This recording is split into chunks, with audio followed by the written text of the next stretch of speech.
was a teacher and then administrator at a residential treatment facility for adjudicated young adults, right? And that's important because first and foremost, was so much fun. And it was so much fun because here's the thing. Listen, I would say it was all young men. I'd say to my young men, like, they'd be like, Mr. Rhoton, why are you having so much fun? I was like, listen, because I am teaching at inarguably what is the most selective school in the region.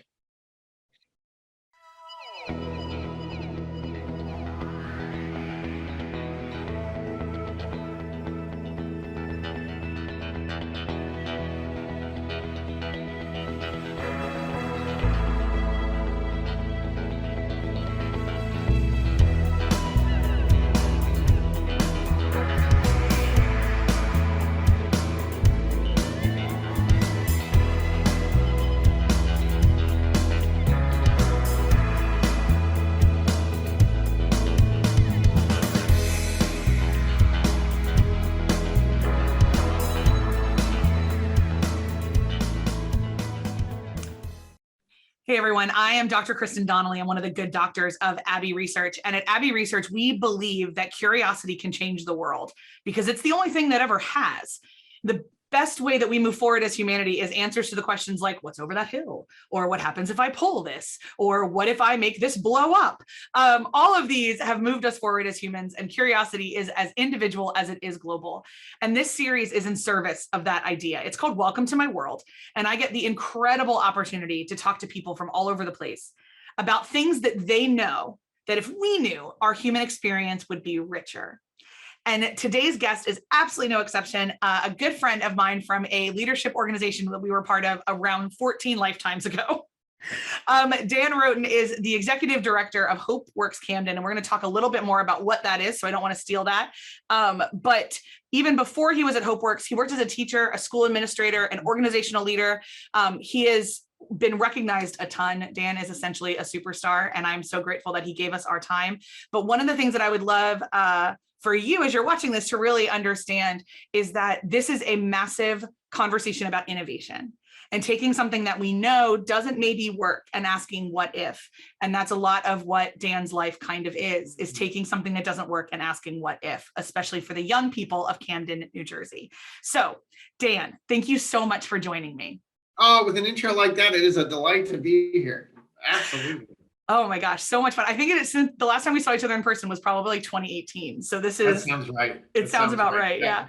So let's kick it off. Talk to us. What the heck is Hopeworks Camden? So fundamentally what Hopeworks does, young adults 17 to 26 walk in the front door when they want to change their lives, typically unemployed. Average income when somebody walks through the front door of Hopeworks is less than $400 a year. They walk out the front door when they're done with Hopeworks. Average starting wage right now is over $43,000 per year, which feels great. And the more important number is 88.7% of them are still working 12 months later. Yeah, that's the whole thing. That's what we're doing, right? We're building wealth predominantly for Black and brown young adults who are trying to really, really generate wealth for themselves and their communities. That's what we do. Yeah. So like, talk to me about training, because this isn't like you don't run a culinary institute unless you've changed dramatically. So there's a couple buckets that you really focus on. So explain those to us. Yeah. So it starts with training, right? Folks come in, we start training them in a stipend and paid training on front-end web development, geographic information systems, digital mapping, data visualization. Now they're getting the technical skills, but we all know that that'll get you the job, but you won't keep it unless you have the social, emotional, and professional skills. So while they're learning about web development, they're also learning about themselves, right? We're using career readiness coaching and a trauma-informed approach to help our young adults figure out what has gotten in their way. Is it a housing issue? Is it a history issue that we need to really think through? Is it resources that they need? Because we want to make sure that they don't just have the skills to get the job, but they have everything else they need to keep it. But good. No, I'm just thinking like that kind of second half of that story is what is missing from so many VOTEC programs. Like so many VOTEC programs around America, and I think internationally as well. It's like, oh, we'll just train them and they'll find the jobs. Like, well, think about why you fire people. It's very rarely that they can't do the job. It's usually some combination of other things.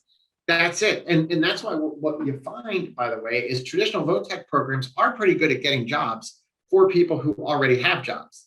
What they are terrible at is actually ending poverty. And that's what we're about at Hopeworks. And to end poverty, you have to take folks who do not currently have jobs and get them high wage jobs, not 15 bucks an hour jobs, but high wage jobs that they can actually build wealth. And that's the second part of what we do at Hopeworks, right? By the time our folks are done training, they're skilled, they have the skills they need to keep a job, but they still have zero experience. So Hopeworks hires them first, right? We hire our participants into our businesses. We do web development services for companies all over the country. We do GIS and data services for Fortune 100 infrastructure companies, Comcast, American Water. And we pay our folks a living wage, at least $15 an hour. So folks train with us, then they work for us. They earn a living wage, they get experience and a professional portfolio, and then we pipeline them right into high wage jobs at our partner companies. I mean, that's the dream, right? For so many kids. And the generational wealth gap that you're closing in Camden for some of these families is also not a small thing. So for anyone who isn't familiar with Camden, just really quick, if you Google Camden, you will find lots of pearl clutching articles about how terrible it is. You'll find some articles about, there's been some growth and some change and there's some great things, but it doesn't take very long to hear people say there's no hope there. And I grew up about 35 minutes away from Camden, and all I was ever taught was it's where we don't go. And so I can imagine. I work with another organization a little bit more closely than I work with Dan's, but I love Dan's. Just full disclosure, this is like a serious fangirl. I love Hopeworks. That has a different kind of, it enters kids' lives at a different stage. We serve a different population than Hopeworks does. But so many of these kids have internalized that there's no hope. They've internalized that they will continue this lack of resources. And here you guys are handing them these opportunities. And I know enough about trauma kids that sometimes they react not great. So I'm sure that part of your job is also helping them learn how to human in a deep, deep way, which you touched on, but I'd love it if you could unpack a little bit more of what trauma-informed care looks like for you guys. Yeah, and there's a lot of technical definitions and fancy clinical definitions. We do not traffic in that at Hopeworks too well. So I'll tell you kind of how our approach is, which is, fundamentally, sometimes folks will say, well, how do you know you're doing trauma-informed care right? And we always say, because your outcomes are better, right? And, the analogy we use about what is trauma-informed care is if you have 10 folks who are running a race, right? And 2 of the folks keep falling down. What we know isn't going to be helpful, right? Is just yell at them and say, like, you need more motivation. If you wanted this hard enough, you would get it. Come on. They're not going to get up, right? What also is not going to happen is if you just start throwing money at them. Come on, let's go. Some folks might limp to the end of the race. But what really works is if you say, listen, you keep falling down. Let me see what's happening. Holy moly, it looks like your ankle's broken. Now, here's the funny thing. If your ankle's broken, no matter how hard you work, no matter how motivated you are, you're still going to fall down. But here's the amazing thing. You and your body are responding in exactly the way it's supposed to work. You're not supposed to be running when your ankle's broken. Correct statement. It's a poor idea. Yeah, it's a poor idea. Yeah. Your body is responding to tell you that you need to have that taken care of. And the good news is it hurts a lot for you and it seems like everything's going wrong, but we actually see broken ankles all the time. We know what to do.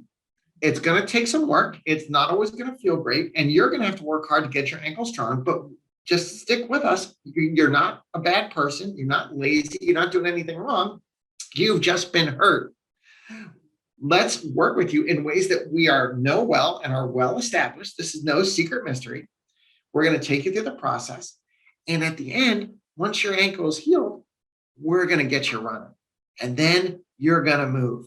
Now, your ankle's never going to be unbroken. You're always going to be a person who had a broken ankle. But we're going to take care of you and help you take care of you in such a way that broken ankle in your past never keeps you from running forward. That's trauma-informed care for us. I mean, so I know all the fancy clinical stuff, and that's the best definition I've ever heard. Oh, I mean, because I think trauma-informed care has become bizarrely territorial for people. Right. And yeah. so, No, that's the truth, man. That's the like, truth. just to help kids, can we stop with this? Anyway, so that's a little bit of how we explain it as well. And it's how we explain equity. Like, in order to get true equity, you've got to stop and be like, okay, why isn't this kid winning? Is it because is it because he has a broken ankle, or is it because he's like wearing a backpack that somebody else gave him that's full of this? And what can we do to achieve real equity? But this is, I would imagine, slightly different for you than your day-to-day life as a teacher. So I'd love to know why this jump, why Hopeworks for you personally? Yeah, and actually it relates directly to my work as a teacher. So the part that folks don't always get from my bio is I wasn't just a teacher at a school. I was a teacher at a jail. Oh, so okay. I was a teacher and then administrator at a residential treatment facility for adjudicated young adults, right? And that's important because first and foremost, was so much fun. And it was so much fun because here's the thing. Listen, I would say it was all young men. I'd say to my young men, like, you know, they'd be like, Mr. Rhoton, why are you having so much fun? I was like, listen, because I am teaching at inarguably what is the most selective school in the region. I mean, it's the truth, right? Like those fancy kids at Masterman or the other magnet schools, they couldn't get into my school. They couldn't get into your school. I love that reframe. And I'm kind of being funny, but I'm also being real because if you're 15, 16, 17, 18, and you're incarcerated, that means that you're not sitting in your mom's basement playing video games. You're not sitting there bemoaning the world. You saw that your life was not what you wanted, and you took dramatic action to change it. Now, you did some bad stuff. Let's be clear, right? But we know socioeconomically, you probably did the things that were presented to you in your neighborhood, right?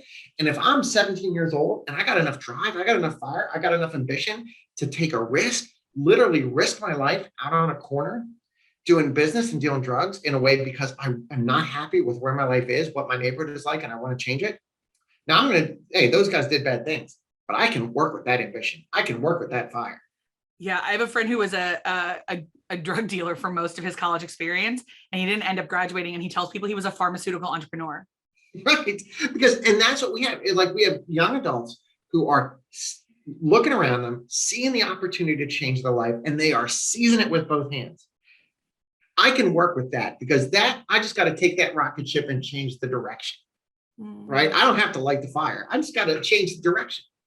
And, you know, the other thing that made it, and so it was awesome. It was so much fun. Now you had to bring your A game, right? You had to offer something, but once you did, you had to get them out of the way. And I mean, we had so much success. You know, one of my former students was an Obama fellow. We had folks start. I mean, it was awesome. But here's how I ended up at Hopeworks. You know, the worst part about that job, the only really bad part was young men would come out of my classroom, come out of my school, ready to change their life. They would be ready to go. They had made the decision, they've seen their potential, and they would hit the streets to a world that never saw them as anything but what they were before. Right? Jobs wouldn't accept them, and many overcame it anyway because they're killer, they're awesome. But some didn't. And that's how I ended up Hopeworks, right? Is because if I have young people that want to change their lives, whether they're struggling with homelessness or trauma or coming out of incarceration, and there is no place that will give them that first job, then we got to make one, right? Not just because it's the right thing to do. These young adults are the best this country has to offer.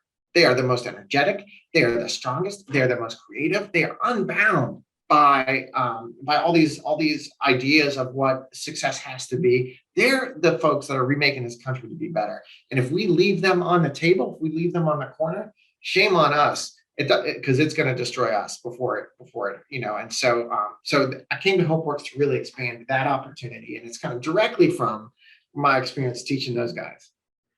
It's like you're a professional fundraiser or something, Dan. Like, well, you know, actually, I'm like, where's my checkbook? Here we go.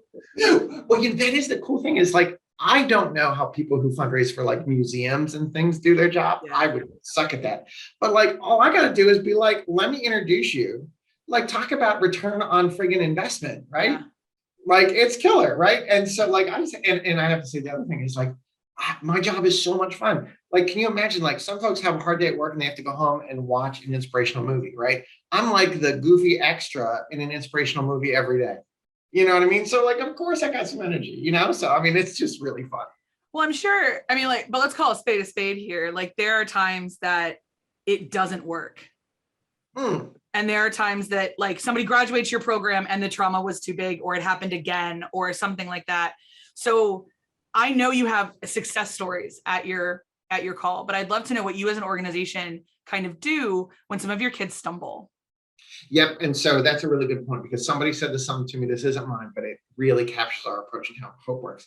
If you believe everybody deserves a happy ending, right? And someone is at a moment of defeat or failure, what that tells you is you're not at the end. And that's critical, especially for folks who have been hurt. So at Hopeworks, we have a saying, like, you can get fired from from an internship at Hopeworks. Yeah, you mess up, we hold you accountable, right? Where it's a real job. Yeah. But you can't get fired from Hopeworks. We have, I'm looking at 3 young folks right outside the door here. It's a glass window. I'm looking at them. They have already been to Hopeworks. It didn't work out. They lost housing. They disappeared for a little bit. They came back. First thing we said is, so glad you're back. Yeah. Welcome home. Yeah. I mean, listen, I mean, it's just kind of like a goofy example, right? But like, you can't really fail at dieting until you stop, right? No, but I think that's really important. Like my mom always said growing up that it came to pass, it didn't come to stay. And I'm still on that. That's great. Yeah. Which is from the book of Matthew. But like that was her constant thing with me, because I had my fair share of middle-class adolescent trauma. I had some things that were probably more than average and some things that were a lot less. But of course, for me, that was my whole world, and everything, like, teenager, we're not fully cooked as humans until we're 25. So we don't really have like perspective. And the thing that my mom would say all the time is, it came to pass, it didn't come to stay. And so what are you going to do to make it pass? And you don't have any control over when it passes. You just have control over how you behave while it's here. And I think that so much of Hopeworks' approach is to kind of say like, hey, yeah, that's not great, but you can't do anything about that. So what can you do something about? And how do we kind of move forward? I love so much the incredible enthusiasm for the kids. I feel very bullish on this generation as well. Mm-hmm. And I see other ends of it. Like, I work with Gen Z students at a university in South Carolina, and I'm like reading there. I make them read Brene Brown in their internship with me.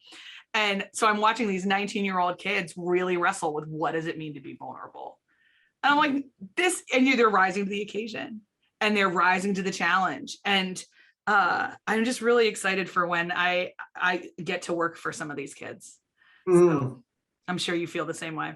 Well, and the only thing I'd add to that, you talked about how people talk about Camden, right? Or neighborhoods in Philadelphia, for example. Yeah. One thing about whatever those neighborhoods, that you don't see on TV, neighborhoods in Camden, for example, are the most youth dense neighborhoods in the country. I forgot that statistic. Thanks for bringing that. We don't have that story in Kensington. I'm in a disadvantaged neighborhood on the other side of the river, viewers. And which I hate that phrase, but I use it because then it means something to you. I like under-resourced, sure. But over-policed and under-resourced is what we've got. But we don't have that youth density. So that's really fascinating that you've got it.